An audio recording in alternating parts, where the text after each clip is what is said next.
دوسرے بہت سے نفع اس سے ہو جائیں، برداشت کرو۔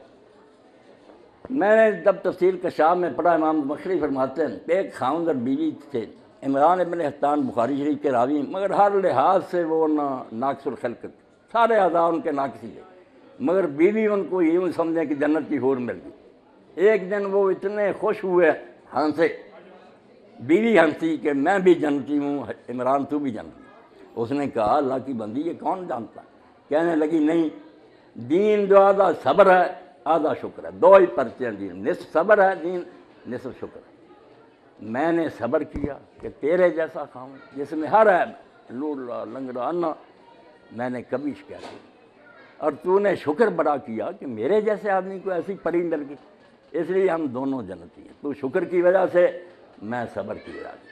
تو اللہ یہی فرماتا ہے کہ اگر تمہیں کسی وجہ سے ناپسند ہے اپنا زوج جوڑا تو نہ اس کو برا مناؤ، اللہ تعالیٰ اس میں کسی اور جہت سے بہت سی خیر اور نفع دے۔ ایک موقع پر کلام مجید کہتا ہے کہ تم جب ان پاور ہو جاتے ہو، بیویاں تمہارے ماتحت ہو جاتی ہیں، فَإِنَّهُنَّ أَوَانٍ لَكُمْ، خطبہ حجۃ الوداع میں فرمایا کہ اللہ سے ڈرنیاں، قبول کر لینے کے بعد بیویاں بے بس، وہ قیدی کی حیثیت میں ہوتی ہیں۔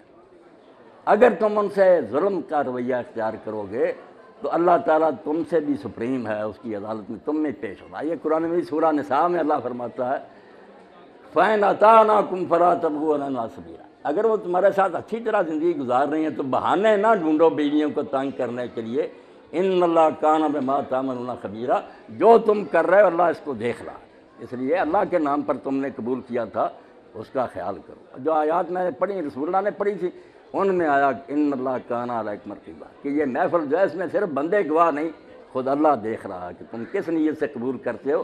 قولوا قولا سدیدا، خالص نیت سے کہنا قبول اور نبھانا، یصلح لکم اعمالکم، اللہ کہتا میں گارنٹی دیتا ہوں کہ تمہاری زندگیاں سنوار دوں گا، ویغفر لکم ذنوبکم، اگر کچھ کوتاہیاں بھی ہوں گی معاف کروں گا، ومن یطع اللہ ورسولہ فقد فاز فوزا عظیما، جو خاوند بیوی اللہ رسول کی باتیں مان کر زندگی گزاریں گے انتہا درجے کی کامیابی پائیں گے۔ اس لیے پھر دوسری آیت میں فرماتا وَإِن تُحْسِنُوا وَتَتَّقُوا، اگر تم اچھا سلوک کرو گے اور ظلم سے بچو گے، فَإِنَّ اللَّهَ كَانَ بِمَا تَعْمَلُونَ، تمہاری نیکیوں کو بھی اللہ جانتا، قدر کرے گا، جو ظلم سے بچتے اس کی بھی داد دے گا۔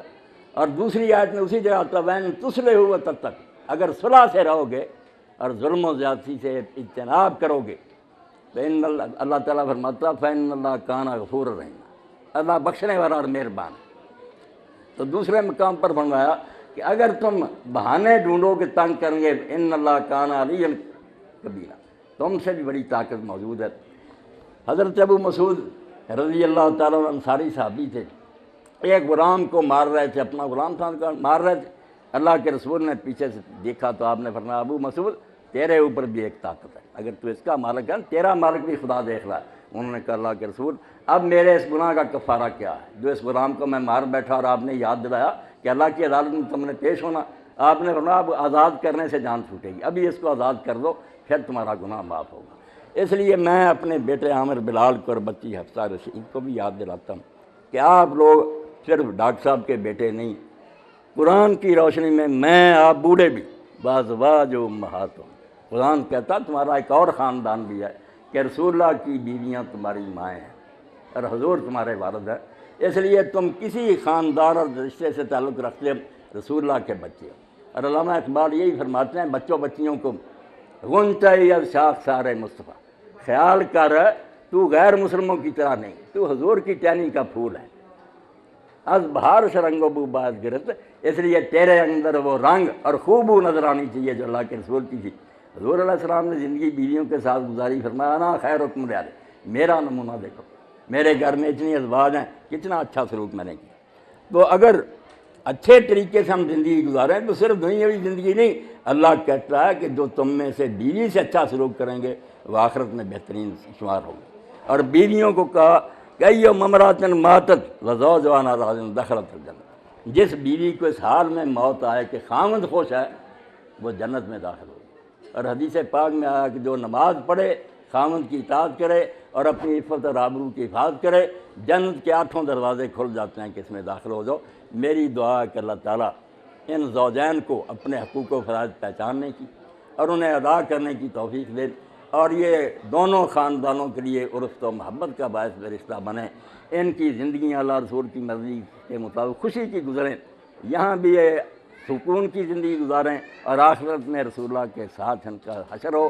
وآخر دعوانا الحمدللہ رب العالمین، وصلی اللہ تعالی علی عبد اللہ ورسولہ خاتم النبیین سیدنا مولانا محمد وآلہ وصحبہ اجمعین۔ اب ایک بات میں ذرا واضح کر دوں، کئی لوگ حیران ہوتے ہیں، عموماً دیکھتے ہیں کہ لوگ جو ہے نا نکاح پڑھانے والے وہ 3 بار بچوں سے پوچھتے ہیں، کچھ پہلے کلمے بھی پڑھاتے ہیں، حالانکہ یقین جانے اسلام کے اتنے سیکٹس ہیں، اتنے گروہ ہیں، کسی کی کتاب میں نہیں کہ بچوں کو کلمہ پڑھا۔ یہ کوئی دینی مسئلہ نہیں، اگر بچہ غیر مسلم ہے رشتہ کیوں دیا؟ اور مسلم ہے کیا کلمہ اس کو پڑھاتے؟ کوئی نہ بریلوی، نہ دیوبندی، نہ شیعہ، نہ سنی، کہیں یہ کلمے نہیں۔ یہ مولویوں نے اپنی ضرورت پیدا کی کہ لوگ بلائیں گے کہ کچھ کلمے پڑھاؤ، کوئی دین سے اس کا کوئی چلے۔ اور دوسری بات یہ ہے کہ 3 بار پوچھتے ہیں کہ بیٹا میں نے تیرے ساتھ نکاح کیا، قبول ہے؟ یہ بھی بالکل جھوٹ بات ہے، کسی فرقے میں نہیں آتا، کسی امام اور عالم نے نہیں کیا، ایک اقرار ہے۔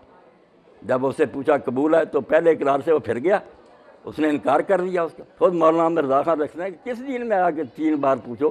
تو کچھ باتیں خواہ مخواہ کی بنی ہوئی ہیں۔ میں صرف عامر بلال سے اپنے بیٹے سے ایک بار اقرار کراؤں گا، اللہ اس کو اپنے سچے دل سے اقرار کرنے کی توفیق دے، اور اس معاملے کو خیر و عافیت کے ساتھ نبھانے کی ہمت اور توفیق دے۔ یہ رشتہ ان کے لیے مبارک ہو، پھر انشاءاللہ دعا کریں۔ بیٹا عامر بلال، میں نے آپ کا نکاح ڈاکٹر رشید احمد صاحب کی بیٹی حفصہ رشید کے ساتھ 10,000 روپے حق مہر مقرر کر کے جو معجل ادا کر دیا گیا، ان گواہوں کی موجودگی میں کر دیا۔ آپ نے یہ نکاح قبول کیا؟ جی ذرا کہہ دیں قبول جی قبول نہیں، بس دعا فرمائے، مہربانی کرے رب العالمین، والصلاۃ والسلام علی رسولہ الکریم سیدنا و نبینا محمد وآلہ وصحبہ اجمعین۔ بارک اللہ لکا و بارک علیکما و جمع بینکما فی خیر، اللہم الف بین قلوبہما واصلح ذات بینہما، اللہم احسن عاقبتنا فی الامور کلہا واجرنا من خزی الدنیا وعذاب الآخرہ، ربنا هب لنا من ازواجنا وذریاتنا قرۃ اعین واجعلنا للمتقین اماما۔ دام اللہ